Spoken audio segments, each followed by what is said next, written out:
Are we actually going? We're going. All right. Hey, welcome back. I am here with the man, the myth, the legend, the reason we're here, the reason behind the reason behind the reason, Mr. Michael Sanders from Think Emotion. For everybody that has accidentally stumbled across my Facebook over the last 3 months and said those videos you're doing are pretty cool, or what does my kid say? Are you trying to be an edit? I don't even know what that means.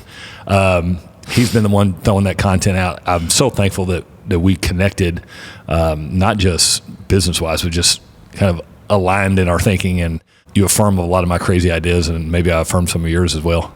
For sure. I feel like we enjoy a lot of similar type of content and books, people, Right. But I love it. So tell me about Think Emotion.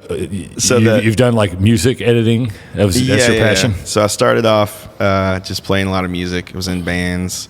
I didn't like any of the studios in town, so I just started recording myself, Gotcha. But then I started putting out the first couple things, and then people started calling me to record them, and then that turned into a studio, and I did that for 10 years or something. I got really good at editing. I got some calls from some people in Nashville to edit on some bigger records, and they loved it, so they just hired me to be their guy. So I became just kind of a full-time vocal editor for a producer, Grammy-winning dude in Nashville, Seth Mosley, and his team. Worked for them for 2 years. Awesome. The music business is just a hard place. It's just rough. It's a place. Yeah. Well, when streaming came along, Spotify came along, a bunch of money just left the industry. Right. A lot of executives just gone. Like, just a big chunk of CD sales was what was keeping a lot of that alive, or at least the middle class of Nashville. So, and I was kind of in that. So, I just kind of sorry, I'm cutting you off. No. I'm making a note. Dude, that I never really even thought about that. Like how quickly we went from CDs to streaming. Right, because back in the kind of golden days where you're selling albums or CDs or whatever it was, there was a huge amount of money that you would make from just, the sales of the music. Right. So people would release an album and have a bunch of money coming in to the label, but then that kind of disappeared. And then now it's like touring is the only money. Right.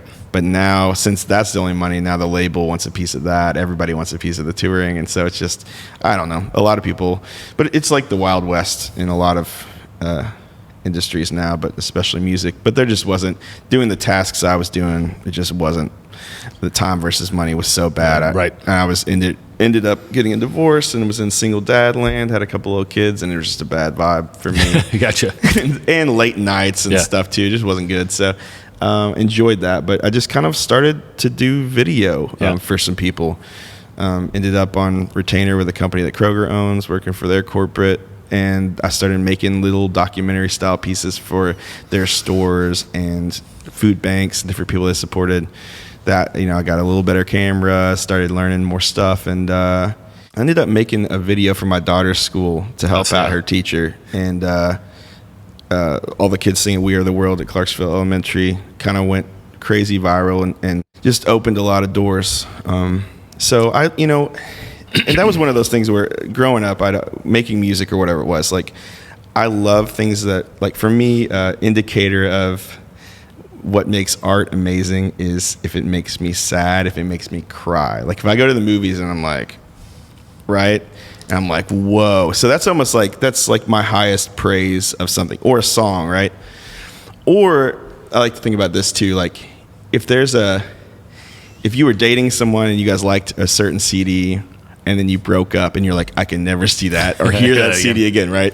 So that those pieces of art that just really invoke a lot of emotion. And that's what was wild, is like this We Are the World video came out, and there's more comments than I could ever read in my life, that just people going, I can't stop crying, from all over the world, So it's just like a really cool moment to go like, okay, we made some people cry, like, let's keep doing it, Right.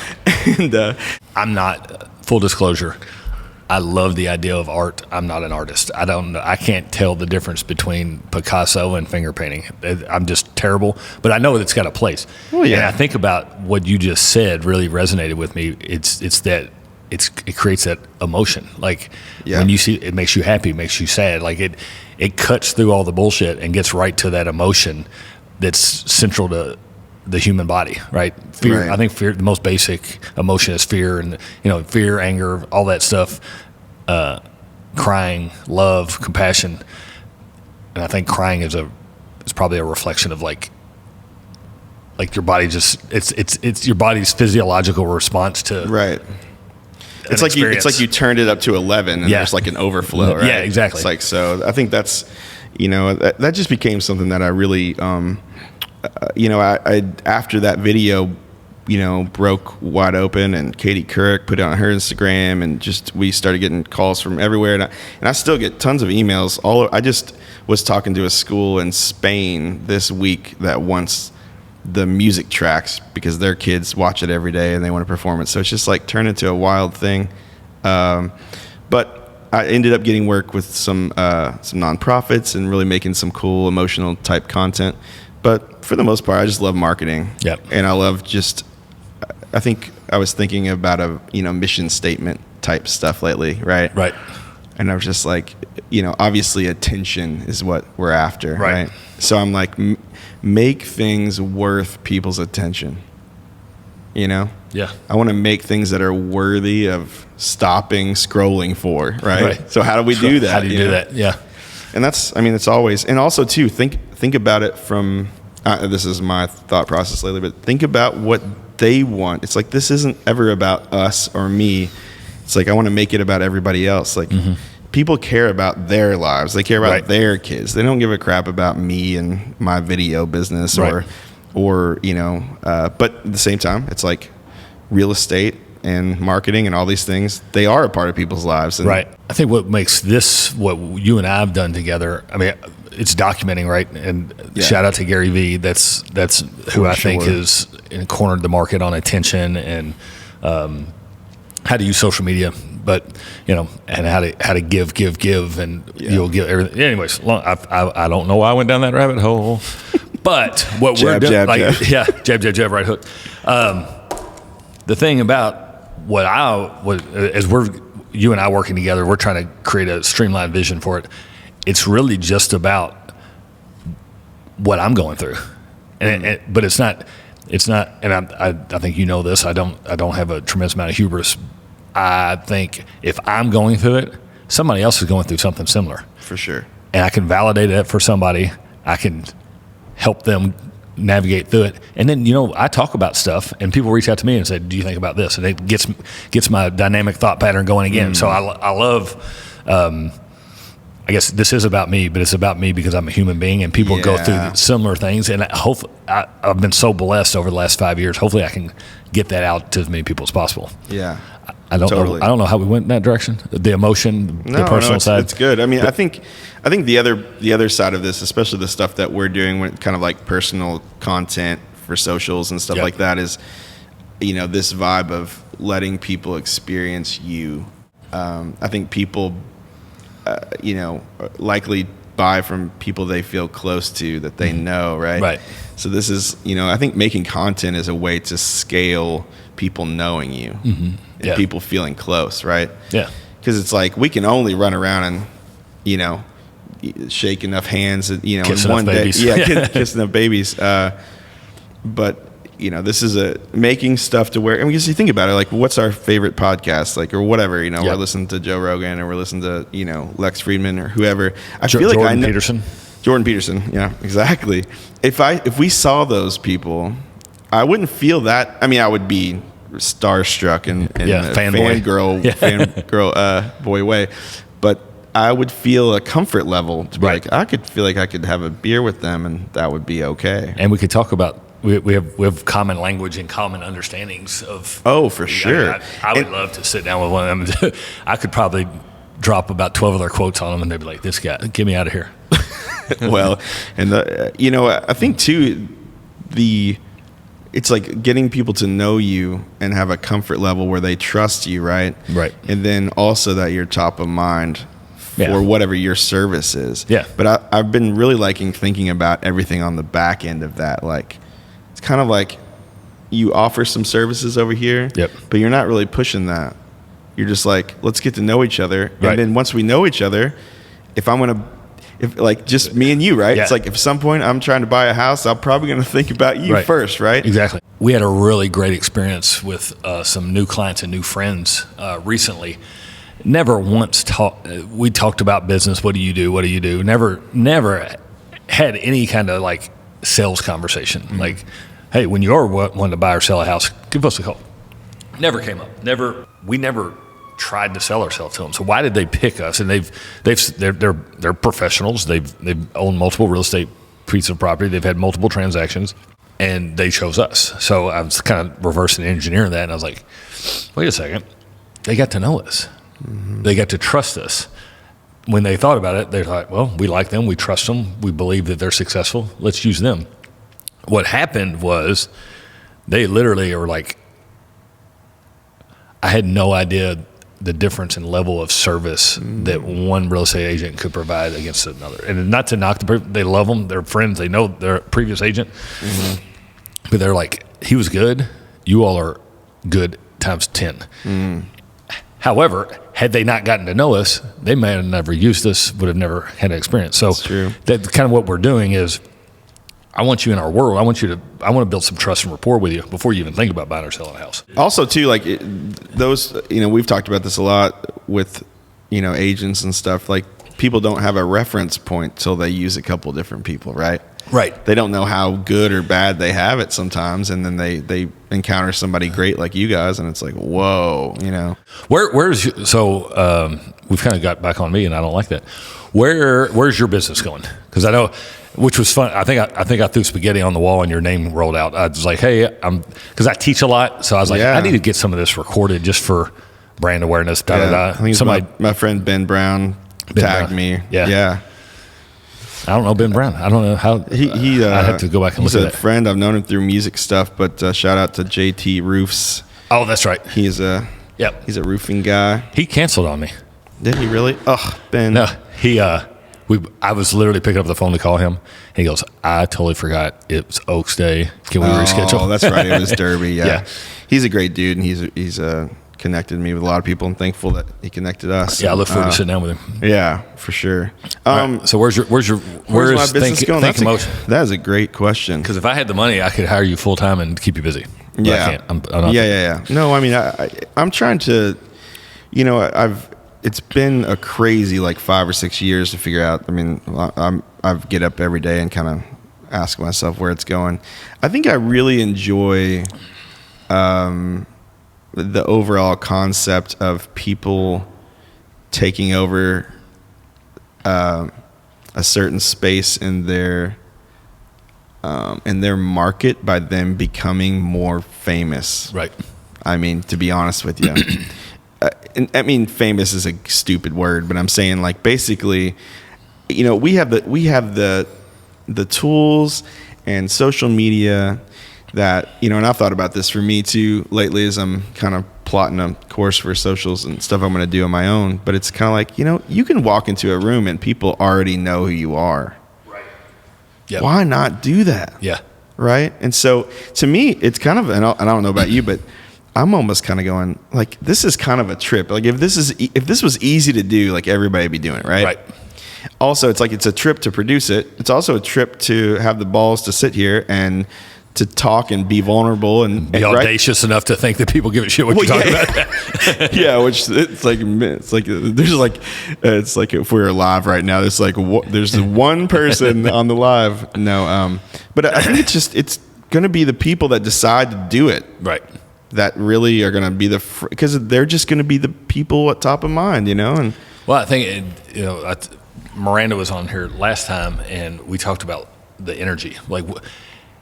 Anybody can do this. Anybody can sell real estate. Most professions, most businesses, and I say this with a lot of love for a lot of business owners, don't take geniuses. They take people having passion about something and doing it with consistency. Now, neurosurgeons, don't kill me over that comment.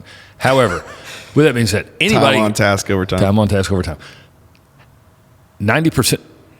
What is the population of the world that can't speak? Like literally have some kind of medical condition where they cannot form words and produce sound. I don't know. I was Other than that segment of the population, anybody can do this. Right. Yeah. And yet they don't. Right. One, they're too uncomfortable. Yep. They're afraid that maybe imposter syndrome, whatever. Or they don't have the energy or time or care enough about it. So whatever, long story short, anybody can do this, but people don't. Anybody could go be a car salesman. People choose not to. Right. So I wonder why it makes us unique. I don't know. I think it's also a weird thing now where you have kids coming up that they're 20 and Right. they're like, I'm going to make content. But it's kind of weird because they don't know anything. Yeah, Right? Yeah. So they're like, going to be a thought leader. Also, I mean, but people will take that path too and figure that out. Or like they'll document their journey up, right? Yeah. And I mean, I think that's what we're doing in a sense, but I feel a lot more comfortable being, pushing 40, starting to talk to people. I've been through a few things. Right. You've been through a ton of things. Yeah. And so versus if I was 21 trying to be a content creator, like Right. I don't know I'd have much juice for that, Right. or wisdom or whatever. Yeah, you don't. I mean, the credibility. You don't have the track Yeah. record of success, right? What did Gary Vee say? He said, "I spent the last 25 years to be this lucky in social media," or something like that. Something to that effect. Yeah, It might not yeah. have been Gary Vee, but what I love about Gary Vee, if you followed him, is first of all, to really understand Gary Vee, you're going to learn him today. And you're going to keep going back and back and back and back and back. He was on YouTube before YouTube was a thing, right? So Right. it takes a long time Right. to build up that credibility. And that's an interesting point too with everything that's happening now. It's almost like you're creating the catalog for the person to enjoy in 6 years, Right. right? When they go back through your books or back through your YouTube or whatever it is. And so it's not just going to be the people that see it now. You're creating a body of work, Right. Hopefully, Right. it's hopefully worth people's Yeah. attention, right? Well, the total thought shift. Speaking of attention, have you watched Suits? No, One of the greatest shows on Netflix. It Okay. was shot like 8 years ago. really? Yeah. Suits. And now people are back binge watching it. Is it like a documentary? They're lawyers. series, or- No, they're Oh, lawyers. Yeah. Okay.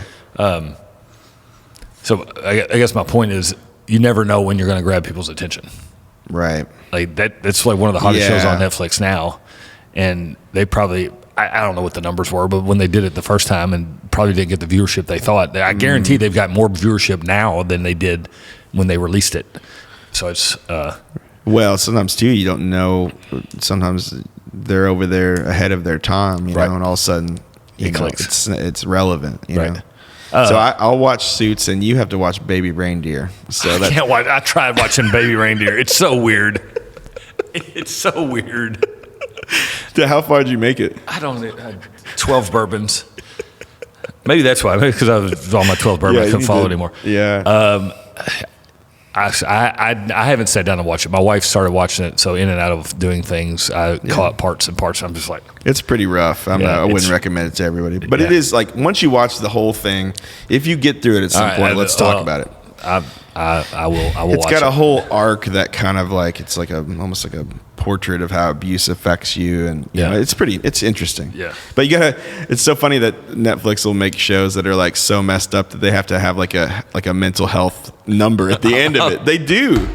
It's like, hey, if you or anybody you're Right. struggling, it's like Baby if you have Reindeer. just experienced this show and and you feel need like immediate help, call this number. I do like that. Like when are people ready for stuff? Story 3-4 years ago, probably longer than that. I was like, I need to get healthy. I need to do a genome test. I spent $800 because I thought that was going to be the magic bullet that finally got me teed into my health. Got the test. Doctor gave me a bunch of supplements to take. Put the supplements underneath my sink, and they're still there. I finally threw them away last week. Long story short, I'm going back to that doctor now because over the last 18 months, I've fell in love with like Gary Brecka and there's another mind scientist that's on talking about hormone deficiencies and all this stuff. So I understand what she was testing for back then. So now I'm going back and like, all right, now let's talk about it. Yeah. I couldn't receive it. The information was so new to me that I couldn't receive it and understand now. But now that I've gotten a little bit more bandwidth on it, I'm like, oh, I do need to go talk to her about that. So Right. I wasn't ready to receive it, is my point. Yeah. The world wasn't ready for Suits. I don't think they're ever going to be ready for Baby Reindeer.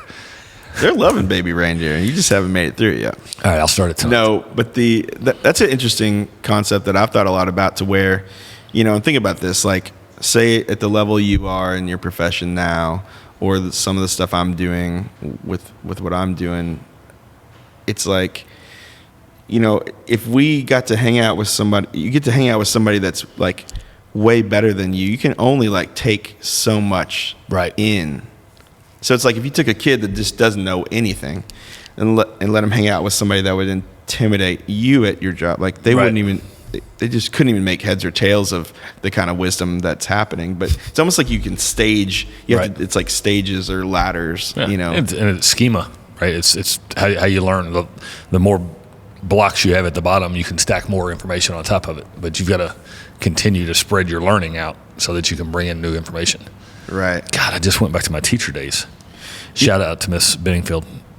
That's something I've caught myself telling a lot of people, is that, and I'm curious your thoughts on it, is almost like there's like a ladder of like a mentor ladder.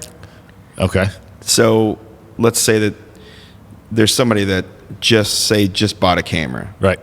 And then there's like me, and then there's somebody that makes big documentaries, and then there's Steven Spielberg. Right. Yeah. Right. So that some of these kids kind of feel like if they could get in a room with Steven Spielberg, it's going to change their world. Or it would change their world. Yeah.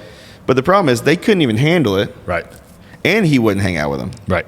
Because he's just too busy, or whatever. So I almost encourage people that, but not only that, but that you have to study up to the point to where that person will take you seriously by the questions you ask initially. I'm going back to my teacher mode. Right. It's called scaffolding. So right. Yep. Okay. And like, so you're like, yeah, this is totally in a book, Michael. You're not special. No, but that. Well, that's as metacognition. Now you're thinking what you're thinking. Anyways. Well, because I've experienced this with back in my music recording days. Like somebody would go, "Hey, I'm really thinking about getting into this." They would call me and they'd be like, "How do you open a new track in Pro Tools?" Right. Right. It's like the dumbest question, the most Googleable thing in the world. Right. And now I have flipped a switch that like this person's a dummy. Right. Right. And then that's kind of the end of that. You're murdering me over here. I'm like, I've done it to so many people. Yeah. Right? Yeah. And so it's almost like they ruined that first impression. Yeah. Right? And then they've but if somebody calls you and they ask a question that lets you know that they have done the work up to here, and you're like, oh. And then you would help them for free. You're like, meet me for coffee on Friday. Right. But if they haven't put in the work, you're just going to turn. So it's like, it's kind of having some self-awareness about where you are on that ladder and knowing to do the research before. Like there's friends I have right now in this town that own agencies and different things. So like, I'm probably not going to bother them for another 2 years. Right. Right. Because it just doesn't make sense. Like I'm going to bug them at this point. Right. But when I'm ready, I'm going to call them. I love that, man. I love that. And I mean, literally like, shit just flashed through so many times, like from even coaching and teaching and like, all right. When I used to, when I was coaching freshmen in college, drove me bananas. I'm like, why are you even here? Why did we recruit you? I'm sitting there thinking like, you're terrible. But because I'm a college coach, obviously I know more about baseball than an 18-year-old freshman does. Right. There's too big of a gap from my understanding of the game and what they were doing. So I think about that with new agents, clients. I've never, all my clients, I've never done this. I don't want to work with this person. He's a fucking idiot. Like you think that, right? But they've never owned a house. Yeah, totally. So their experience right now is a brand new experience that I've lived 700 times. Right. Yeah, in that case, with being a real estate agent and your clients, similar to like when I used to work with people recording their music for the first time. It's like you had to constantly remind myself, like, this person doesn't know any better. Right. They're not trying to throw a wrench in the spokes here. They're just Yeah. they just have ignorance about this, Right. right? So you got to be kind to them. Remind yourself that, right? That, Yeah. that hey, I've done this 700 times. They've done it 2 times. And we say it in teaching all the time, meet them where they're at, right? Right. But I love that idea of scaffolding, and that's what, when we talk about helping people learn new content, you want to teach just above where they're at in that level. If you go too far, they won't learn it. Right. If it's too easy, they'll get bored. You just got to be right enough to bring them along. And Right. if you're not building those different scaffolds into your teaching, then you're going to lose. But also, too, the other part of that too is that when you're approaching superiors and mentors, that you don't blow your chance by not studying up to the level Right. that they're gonna even be able to hear you. Right. But I have experienced, I mean, like back in my music days and stuff, I mean, you know, because there's music colleges, different things, but I was just like, I want to learn from the guy that's doing it on the record that I have. Right. So I wanted to learn how to edit drums in Pro Tools. And so I started hearing, there's like one name in Nashville, this guy, Lee Bridges, who's an awesome dude and has helped me a bunch. Well, I just started Facebooking Lee Bridges. Right. And I was probably bugging him at first, you know. And he said, hey, when you're in Nashville, hit me up, whatever. Mm-hmm. So I did it once, and he kind of blew me off a little bit. And I did it again 6 months later. Hey, Michael, I'm in Nashville. What's up? So we went to Mexican. Okay. I spent $13, bought right. him Mexican. Yeah. And he taught me how to edit drums. He sold me stuff for really cheap prices. He hired me for things. And he had a studio in a building with Reed Shippen, who mixes like Kenny Chesney and Keith Okay. Urban. So I'm hanging out at the studio. You know, it's like from just kind of being persistent, going straight to the source, right? Right. But I think the reason why that was able to happen is because when I hit him up, I was asking big boy questions Right. that clued him in that I had done everything I could do before talking to him on my own. Yeah. Right. And Yeah. I think you would.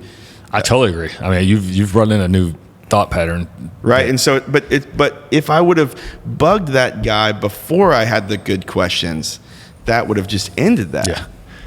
Right. Yeah. And so the other part, I hear another part of that is how are you showing up, and then your question validated that you're not really where you're saying you are. That's true. Yeah. I see that. It's as much as it is like you've earned the right to get here. It's also a validation tool. Like how you're showing up, especially when we're talking about social media. Yeah. How you're showing up in the world Right. is that actually where you're at. Yeah, it's almost like if you asked for the meeting with Steven Spielberg, but Right. you ask a dumb question that's He's like, wait. it's like, well, why are we here? Why are we Right. doing this? Yep. It's like you're not ready for the meeting. Yep, you're not ready for the meeting. But I think just people aren't. I think people think that person will just drag them up to their level. Yep. But that's just not how it works. Well, yes.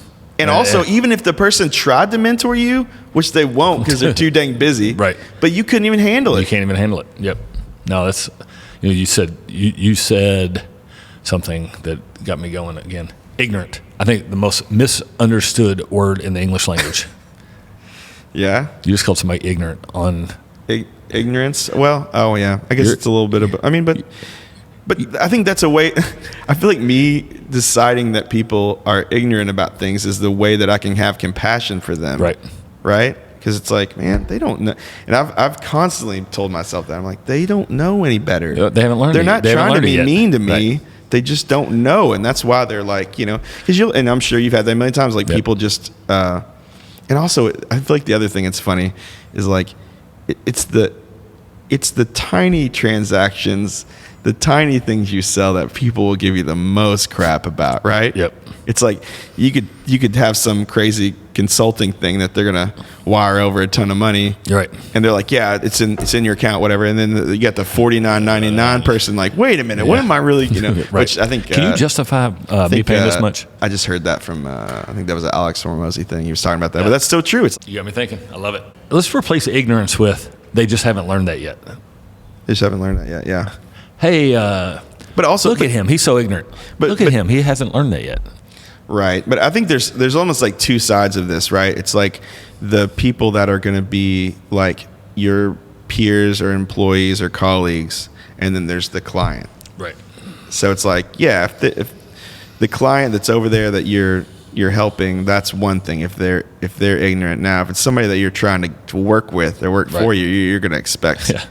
Yeah, it's not cute that you haven't learned it yet. It's actually pissing me off that you haven't learned it. You would rather go ahead and just wait for the kid that Googled the stuff and didn't bug you, right? GTS. Google that shit. Exactly. So Think Emotion. Where do you get filled up? Like when you two questions, two parts to this question. Number one is what we're doing together filling you up? Oh, for sure. What gets you excited? And then the next part is, are you building your business to do that? You're saying what fills me up? Oh, yeah. Like is the direction of your company heading in the direction that you want? And are you doing the things that get you excited about it? Yeah. Well, I think it's hard to line all that stuff up. But I'll challenge you on that. Oh, yeah. No. I'm saying it's been hard for me. I'm not saying it is hard, right? I'm my own worst enemy with a lot of things. But I will say that one thing I'm really pumped about right now is that most of the like, how do I say this? Most of the rooms I'm in lately, I'm the dumbest person in the room. I love that, right? Now it's a little scary sometimes to be me in those rooms, right? But so that's a compliment to you and a lot of other people I'm except for this room. Present company excluded. Except for this room, Jimmy. Well, Bobby's back there and Melissa just walked in, so now you are the dumbest person in the room. Oh yeah, I am definitely. No, but I think pretty much a lot of people I'm working with right now is like, I'm really thankful that not only are we making good content, I also love.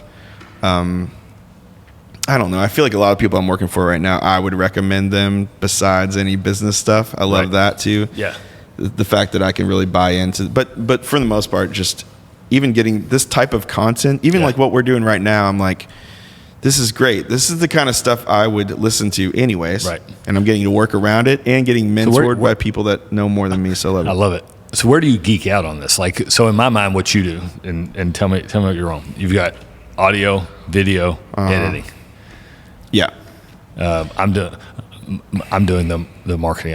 I'm posting it on Facebook. Yeah. So out of those three, the three things that I can't do, right? I can't do audio very well. I can turn my phone on myself, and then the editing. So what are those three things? One, makes you the most money, but two, fills you up the most. And am I accurate in that assessment? Well, real estate agent, I say we do 5 things. We negotiate, we lead generate, we lead follow up, we keep and set appointments, and we negotiate. So that's what a real estate agent does. It's a little bit weird because I've done so many different things so far. It's like, I feel like what's kind of cool and what I feel like I have made the most money doing and what I'm probably best at is being the big idea guy on projects. Okay. That's not so much been the case with mainly our engagement, right? But no, I'm a little bit more supporting, documenting and making content for you. But I've done short films for like brand videos for nonprofits and emotional things, written songs, and pulling in my music background with certain things too, which at some point I'm going to get you singing or doing something musical. You never know. Yep. I also am working on a new kind of a show that will sort of start to happen with me and my friend Mark Maxwell. We're going to start hitting some restaurants in town. So fun. Be looking out for that. It's going to be ridiculous. I'll go eat. Oh yeah. Seriously, it's going to be fun. Love that. But I saw you can't scroll now. No scrolling. No scrolling. You got to answer these questions. Okay. Am I accurate? Your 3 capacities are audio, visual, editing for a final product. Yeah. Right. Well, and I would say as a writer. Writer, okay. Yep. So writing the content, recording the content, editing the content for delivery. Right. So what fills me up the most? Yep. Put a gun to your head. Which one are you going to do the rest of this year? Well, it's hard because right now I kind of no squirreling. Nope. No squirreling. I would stay in the lane. Yeah. I'm trying to assume the role of directing, producing, writing, overseeing things. So more of the director role. Yeah. All right. So that's like right now I just kind of got pulled in to write some ads for another agency and doing stuff like that. But I don't know. All right, so you're the director. You are the director, and Yeah. you're doing all those things, right? Right. So now we're going to take the director hat off, Okay. and you hired somebody to do the directing because you were doing well, and you got to coach that director. Okay. And then, and then you go, and then he comes to you and goes, "Hey, I need somebody for the next 6 months on this film we're doing to do the writing, to do the recording, to do the visual, or to do the editing. Which one are you picking?" Ooh. Because you know if you step in that spot that this product is going to be so much better. Writing or editing, for sure. The front or the back. So you went to the, well, writing happens during the process, right? Well,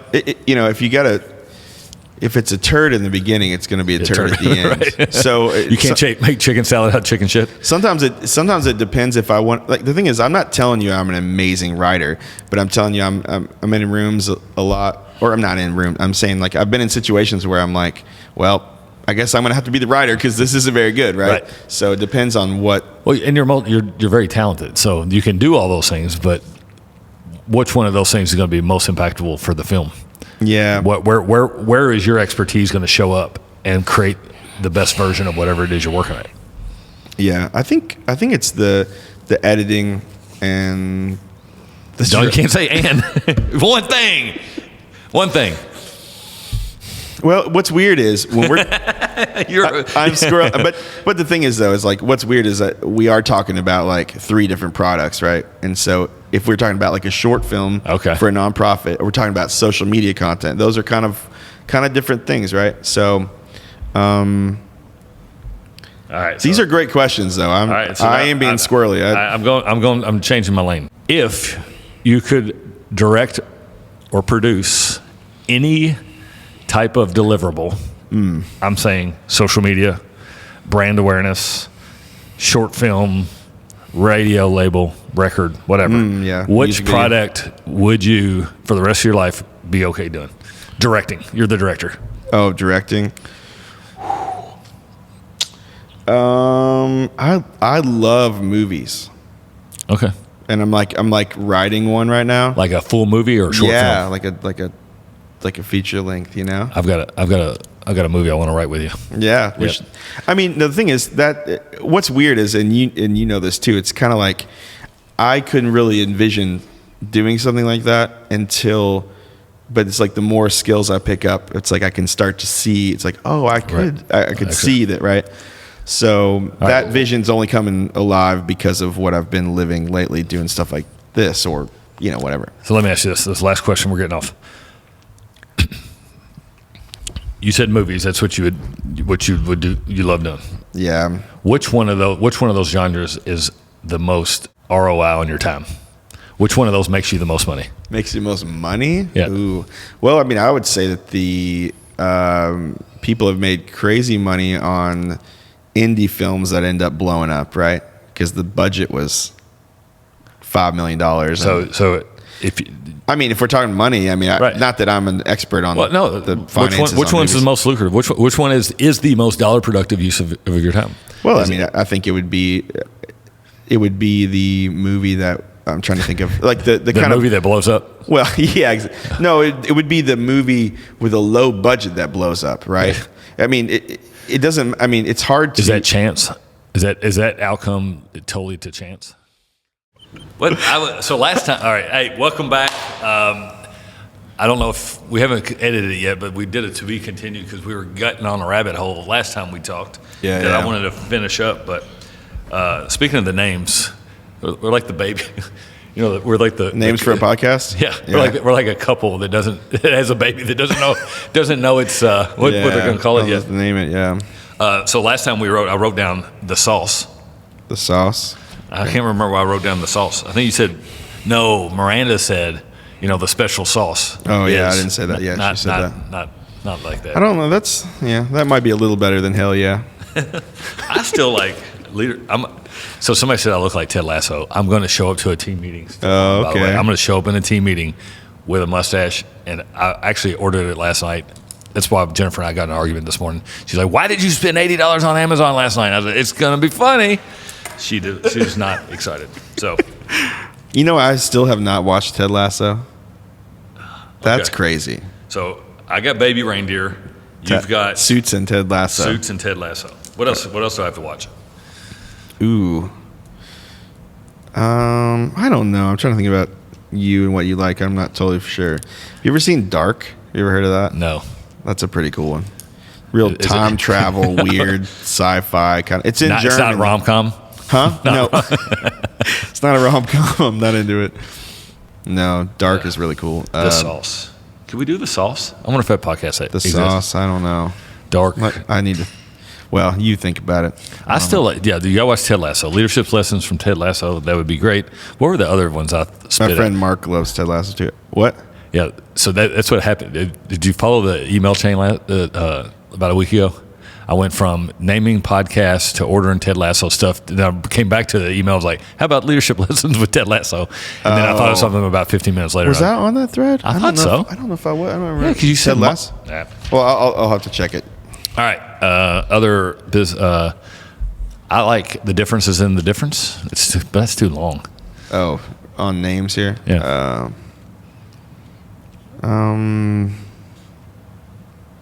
What are we trying to do? What's I the don't name know. trying to do?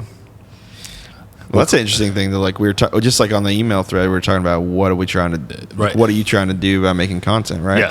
Yeah. Or by doing podcast stuff. Right. And I always come back to, I just have been blessed, and I'm trying to figure out how to get as much stuff out.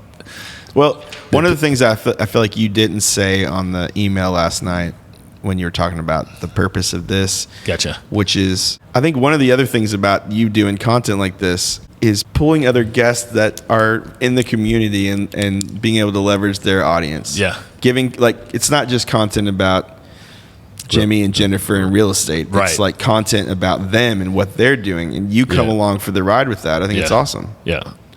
I think that, to me, that's a big thing about including someone else. Coattails? No. Well, yeah. I mean, you're becoming a part of, Right. I mean, you're already a part of their circle, right? Right. But it's almost like leveraging that social media wise. All right. So why you're back is because I thought we started on something that I got to work on my transitions. I just like literally. Da da da da da da bum bum. All right. So we were. I think I made you uncomfortable. I think I was asking you a question over and over and again, and you did everything but I not was answer just the question. squirrely? Yeah, Okay. you were squirrely. Well, Because what ultimately I was trying to do is do a little bit of consulting about your business and like really like I'm here for it. where in the hell do you? Where's find- Michael going right Where's now? Michael going? Where's he passionate about? What? Yeah. What could we put hyper focus on and and outsource the other things? I've got to do that in my own business because we get too wide too fast. I totally see what you're saying, and I love that. Here's the thing. I think that one reason why, and you've seen this too, it's like you kind of have to learn how to make that dish before you can really get the recipe and the systems right to where you can really see it. Mm-hmm. So there's a part of me where I'm just kind of hitting the point where I'm making systems for what I'm doing. Yep. To where I could start to go, okay, now, because before it was like I was still deciding what the recipe was. Right. Now, I'm not saying I've hit the master recipe or anything, No, I like but I'm that. saying I feel like now I'm starting to write down the system to go, what's a one pager I would hand this kid to scale Right. this process, right? So I think that's a little bit probably why I'm squirrely, because I'm just now hitting that point where I'm like, I could envision scaling what I'm doing, right? Yep. Permission to be human and speak freely. Totally. Do you think, so if I do ask a challenging question, it's because I've challenged myself too. Let's go. How are you going to decide which tasks you're going to take off your plate first? Well, my knee jerk is to say that it's like whatever ones that I could start to afford to take off my plate, like, Right. and also to what are the ones that I'm more, that's harder to attain talent wise that I have. Right. So it's like, what's the grunt work things? So you're asking yourself a question, so you're still trying to figure it out. Oh yeah, but you're asking me for a detailed thing. So I feel like shooting content for this kind of stuff we're doing, I think filming and shooting this stuff is the next thing. To off. Like if I could start to bring a kid, bring somebody with me that's assisting on the stuff to where they get the process, and then they could be doing that, bringing me hard drives, and I'm taking it from there. What do you think? No, I think, my question is, this is a question I have specifically for you, but also to business owners, is what thing can you systemize that somebody either automate or using technology or a person? So we think about, we call it leverage. You're leveraging your time, right? Instead of making $100 an hour, you're going to make 75, but you get 20 hours back, right? Whatever the number is. Yeah. Have you put the system in place before you hire somebody? Have you used technology to replace it, and then you hire a person? Right. So in real estate, and I'm bad. I failed forward on this so many times. Is we forget to make the system.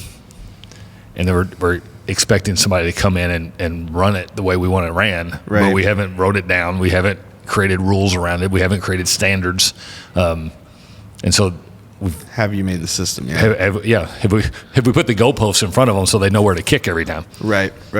Which I feel like I'm just now writing that stuff down. Yeah, like this is how I like to do this. This is how I like record with this device. This is how you do the audio. This is you edit it like this. Using the same programs even. And then where's the money at? Like, is the money in the system, or is the money in the cheeseburger? Because McDonald's makes its money because it has a great system. It doesn't have a great product. I love a McDonald's cheeseburger, but let's be honest, it's not a gourmet hamburger. Right. And you don't need a sous chef to produce that hamburger. So their business model is based on the system. For sure. I think one of the big things that's going to be a challenge for me, or is like the next step, is how to really prove the numbers that you're bringing to people, right? And I feel like that's a little bit of the weird space that I'm in, to where people might see a lot of videos, but how do you track? Right. How do you track that seeing 50 videos made them call somebody? Yeah. Right? Yes, because if you had that data and you could say, hey, look. Yeah. Because we're on a perpetual experiment right now with whatever we're doing, and one time I'll post something and I'll get 200 likes, and then the next time it's like 1,200, 1,600, 4,000, and I don't know why. Right. I don't know if it's when I posted, what time I posted, what is it, or is it the content? Is it the? It's a little bit of everything. The art, or is it the art? The art. Oh yeah. I mean, it could be a little everything. I think that. One of the things I always think about is we're talking about making things worthy of people's attention, right? I think that it's not easy to make stuff like what we're making right now, right? And not everybody's doing it. So even like love it or hate it, when they see it, they know it's not easy, because if it was, they would do it, right? Or it's not cheap or whatever it is. Yeah. It's like it's kind of. So I love making stuff like that, because sometimes just even the quality level makes people stop. Yeah. Right? It's like, Or even just like there's been some times where me and you are out traveling, or you're speaking and I'm setting up, and somebody like will stop me and go like, God, like, what is Jimmy becoming like a big deal or something? Right? Right? It's like even just from like a setup or something. So, I don't know. I think there's I'm still figuring out all the different things. What I would love to get into is that thing of just really trying to make somebody famous in their market or town or niche, so that they kind of dominate that to a new level. Right? Yeah. And I went straight to Kim Kardashian. I'm like, are you going to do those kind of films to make people famous? Well, I mean, I'm literally, I mean, it's just going to be a pilot, but I had some people that are going to finance a pilot of a reality show of a guy that my friend Mark that has a music store, and and I told him, I was like, I do not want to do this. I mean, because the ROI is terrible. I'm just like, but I was like, if you're trying to sink some money into something, I'm like, Mark and his store would be great. I mean, they have the potential. Right. Not saying that we could, but I would be a good fit, because I do good stuff, and I also know all those people too, and I could kind of direct on a personal basis, But I don't know. I think that's another the reality show thing is another lane of, but that just lets people experience you. It's all, yeah. Right? It's just like we feel like we know that family in Pawn Stars. You know? Right. That old dad and the whole thing, and it's how do we scale making things worth people's attention? yeah, you're putting your, well, I think a couple things. Like stuff that we want to do with you and do more of, and stuff with that I want to do for me too, is like letting people get to know me, feel like I'm not a terrible person, or that they would trust me, maybe, right? And then also too, that hopefully that we're giving them value for free, right? That we're giving them things that's helpful to them. By the way, he is single, ladies. Just an FYI. Oh yeah. Yeah, let's do the lousy. Give me some dating advice. What do you? Oh God, I'm gonna write that. We'll circle back on that one. No, Jennifer's there is no way I'm dating ever again. When my wife divorces me, and everybody will see it coming, and I probably deserve it. But when she does divorce me, there's no way I know how to date anybody. It's rough. Yeah, it's rough out here. But yeah, I don't envy you at all. Oh, well, and I think you go through getting a divorce is real weird. You just go through. I was just a complete idiot afterwards for a while. Just dated way too much. Was just. And then it's like now I'm kind of woken up from. It's just dealing with trauma. I just got real hurt. You know, and. But also too, like when you have two little kids, like it feels weird to just be alone with those kids. It feels like unnatural. It's like you know, weird, yeah. It's like I don't know. It's like, well, blessing. I think blessing. I haven't experienced that, but yeah, that's a weird. I've never thought about that emotion. I've thought, well, I'd be lonely. I've thought, right. But yeah, being there without. Or it's my like partner. You have those moments like where there'll be this really big talk or this problem or something to where it's like something wild happened with your kid, and it's like you just kind of there's nobody there to talk to about it. Right. And it's just a strange. Now I do have friends, and I have a lot of great friends, but it's not the same as laying next to somebody being like, oh my gosh, this happened with my son or whatever. So, but and a lot of people are dealing with it. Yeah. And so, I mean, in some ways, it's kind of become something where I'm like, I'm always running into somebody that's dealing with it. And it's like I'm a little, maybe that's something I can kind of lean in with those people and provide a little bit of comfort about. Well, I think it helps. I look at it, I'm so polarized when I think about stuff like that. I'm like, I'm never going to get a divorce. But it's become a social norm, and we've figured out that it might be more healthy that people do get divorced, or then I feel like I'm a contrarian because I value marriage so intensely. And it's weird motions, especially when I'm talking to you about it, as if I should know what I'm doing. But I feel what's weird is I feel like when I got divorced, I was so unhappy that it was a lot of sadness of the family breaking apart, right? Mm-hmm. But it was also kind of an elation of like, oh my gosh, I'm free, right? Gotcha. But then I would have been more prone to advocate for divorce then than now. Really? That's interesting. Yeah. Now, I'm not saying that I don't. In my case, when I think back about everything, I would go back and I would get divorced again. I needed to get out of that situation. But I think there's a lot of people that don't. I think that a lot of people could have fought for it and they didn't. And the problem is now it's like you will pay for it some way continually. It's never going to stop. And I'm in that lane too. And a lot of people are, and it is what it is. But I'm just saying, man, and it also, it hurts. Divorce hurts kids. Yep. And just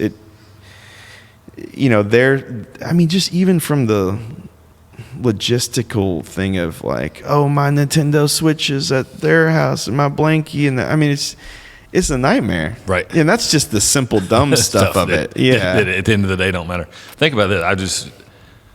What about people? I'm mind screwing myself. People stay together for the pursuit of comfort, and they also get divorced too quickly for the pursuit of comfort. Yeah. I mean, comfort's a bad thing sometimes. Like even business. Like, what does Gary Brecka say? Old age is the disproportionate pursuit of comfort. Like, don't go outside; it's too hot, Grandma. No, she needs to be out walking. The human body is capable of a lot of stuff. Yeah. So is it? So I want to get off divorce because you're making me uncomfortable. But No, yeah, I'm fine. Is the pursuit of comfort the biggest double-edged sword we have in society? Yeah, I think it definitely can be. It's not a good. And I think I've learned a lot about happiness and hedonism and the problems there, right? Right. And that I heard somebody say that the other day that happiness kind of is like dressed up. It's like a nice dressed up version of hedonism. Okay. Right. That's kind of like real joy is kind of in the middle of a lot of hard stuff and sticking in there. And, right. And just being present through, because life is not fun. A lot of it, right? Even the work, but there's joy in the hard work. There's joy in the gains that you get from whether it's working out or eating better or being a better dad or running your business better. But it's like those aren't like these sugary lollipop feelings, But that's what produces the real gains, the real joy. So I thought that's interesting. Well, and it's contrived or artificial. Like things can't make you happy. Right. Enjoying things is what makes you happy. Is that you know what I'm saying? I think that could be a thing. Yeah. I mean, I don't need something to be happy. We think we do. Right. The only I love these little rabbit holes. So I think there's an artificial happy creates cognitive dissonance, which actually makes you angry. Have you ever heard of cognitive dissonance? Yeah. Dissonance? When you have like two competing thoughts that are contradictory,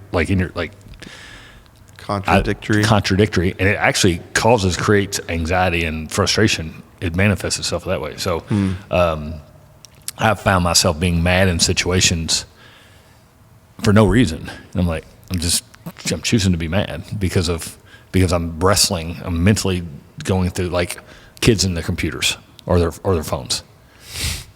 Like, it is a tool that is not going away. Yeah. They need to be experts. They need to master it. They need to, and sometimes they need to veg out and watch YouTube. Right. But I hate it. So, yeah. But it's real comfortable just to let them have it. It makes my life a lot easier. So then I get mad and I'm like yelling at them for being on their phone. So it creates. Right.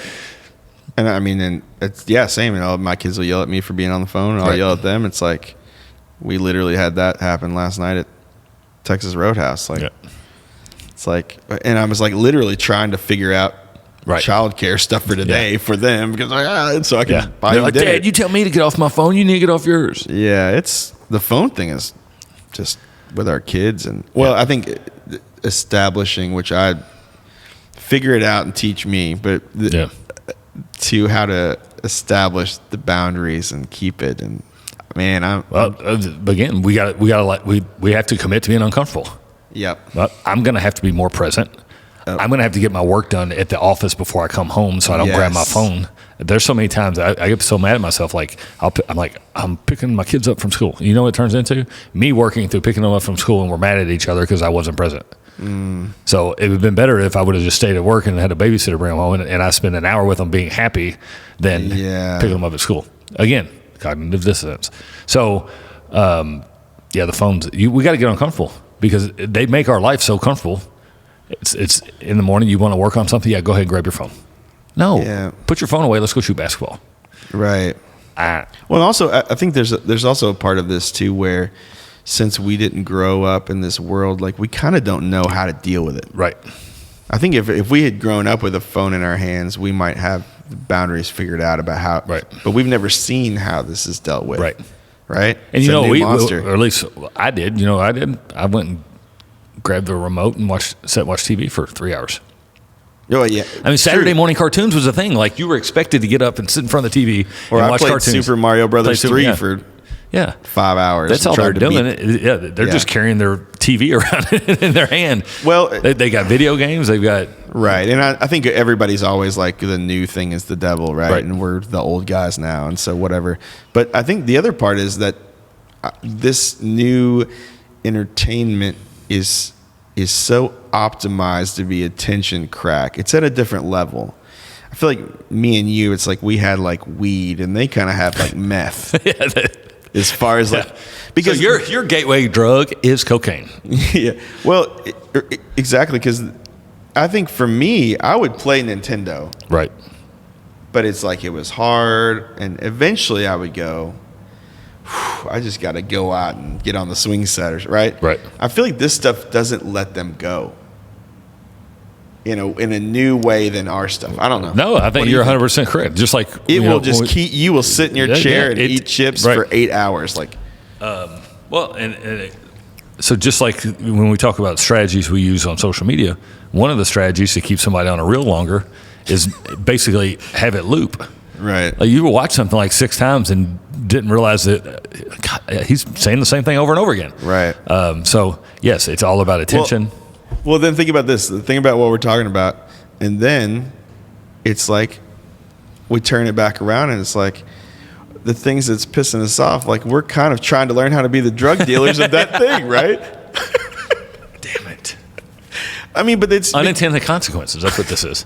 it's becoming like a norm. I mean, it's just a norm of marketing Right. now. But it's like, but at the same time, I don't really love any of it. Right. Or I mean, if I could go kill Yes, all of it, Yeah. right? Yeah. Would you want to go back to a time where you didn't have instant access to information? I don't know, but the thing is, I don't think we can even we can't even ask ourselves that question because we can't stop it, right? It's almost like Yeah. us deciding if we want to shoot the Death Star out Yeah. of the sky. It's like it's kind of here to stay, right?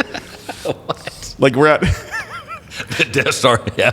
But you're right. Like we don't get to decide the permanent trajectory of the world by one technological decision we're living with right now. right, exactly. It's kind of like we just have to Adapt and overcome. find our place in Yeah. it, Well, we'll use it for good. We won't use it for crack. right? Which, that was an interesting. I ended up in a meeting the other day with a guy, a really cool dude that he vets nonprofits for wealthy donors. Okay. It's interesting, right? Yep. So he kind of goes and really puts the financials to the feet to the flames and tries to figure out where all the money's going, how efficient they are at doing what they're saying they're doing. Right. And but we were talking about. I was talking to him, and we were talking about marketing, and we were talking about manipulation. We're Right. talking about tactics, and kind of going, what is? It's like all marketing is like a little manipulative. So it's like, well, what's the line of good and bad with marketing, right? And the thing that I keep coming back to with it is intention. Yeah. You always say that. I think that's so good. Like, are we intending to harm? Are we intending to help? Because if you're intending to harm, like you could use a marketing technique against Right. people, and people do all the time, right? Yeah. Just ask, what was it? What was the big deal with the fake news? What do they call that? Like where Russia was actually sending fake news out to change people's opinion about the Yeah, I election. can't remember what the term of it is. But Anyways, all right. So we actually did not hit anything that I wanted to come back from last week. So that might lend itself to another episode. But attention. Oh, I'm going to leave with. How about this? All right. Whether this is true or not, and then I'll let you wrap this up.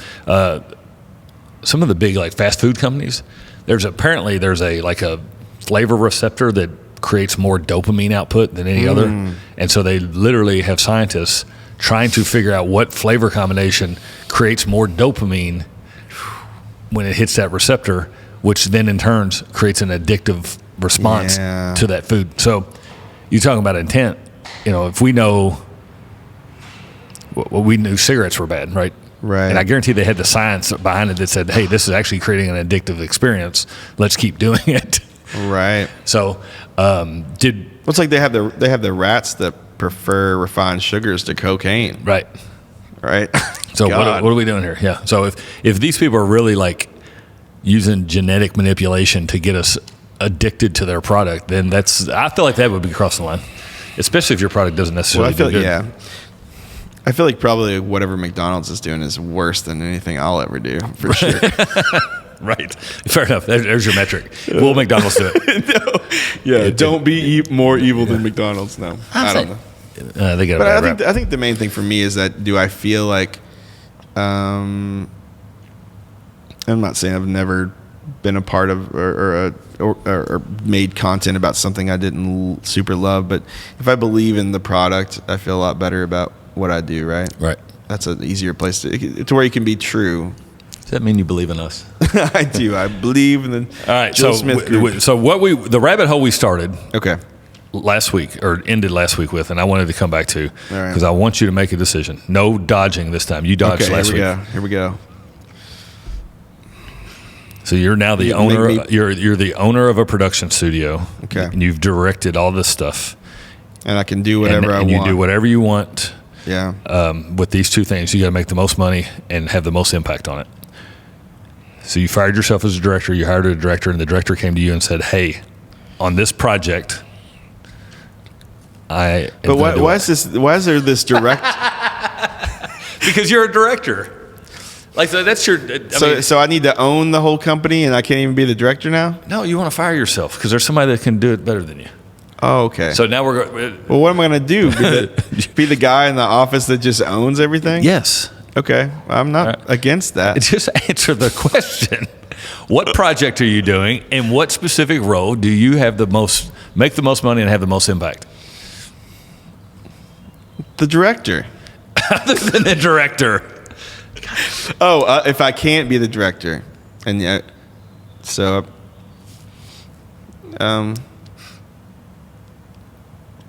probably the writer. The writer. Yeah.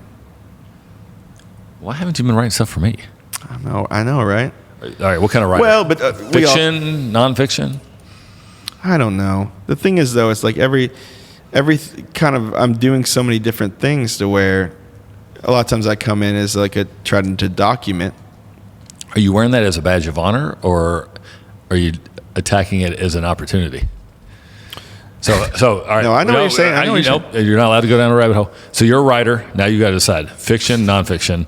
What product are you writing for, or what are you writing? Commercials? Are you writing scripts? Are you writing? I would like to write commercials.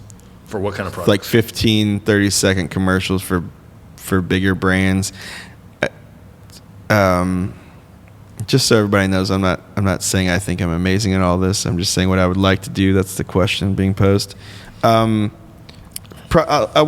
favorite kind of things that I think about are writing ads that are just in a kind of like so Chevy has done a couple of ones I love that are like this. Like Chevy has one about a dog family pet. Okay. And it's this girl, it's this daughter and this family, this dog, and you watch this dog grow up. It's at birthday parties. It's in between her and this boyfriend, and going, and it's like, and then it gets to the end, and she's at the vet, and it's old, and they're gonna have to put it down, you know. But then the commercial ends with them pulling up to get the dog for the first time in their Chevy SUV or whatever. It says, you know, Chevy, a friend for life or whatever. And they're picking up the baby dog, but it's like, did you almost cry? I'm getting there. But what I love about that is that it's like these beautiful stories that create an emotion. And at the end, you slap it on the brand, right? You just inject the brand with it. I just say now why don't we write commercials? Actually, why don't you start writing commercials? I am writing commercials For my brand. Oh, for your brand, yeah. No, I mean, let's do it. I mean, I would love to, and that's kind of, you know. You know what? You should probably come back as a guest. All right, I would love to be invited back as a guest. No, it's been good, man. And I'll tell you what, I will do some digging, and I'm going to try to come back with some stuff to make you get squirrely. So okay, and I also want you to write a commercial script. Okay, that would be freaking. And maybe cool. we can talk about it on the thing. We can talk about it. Love it. All right, thanks, buddy. All right, see ya. Bye.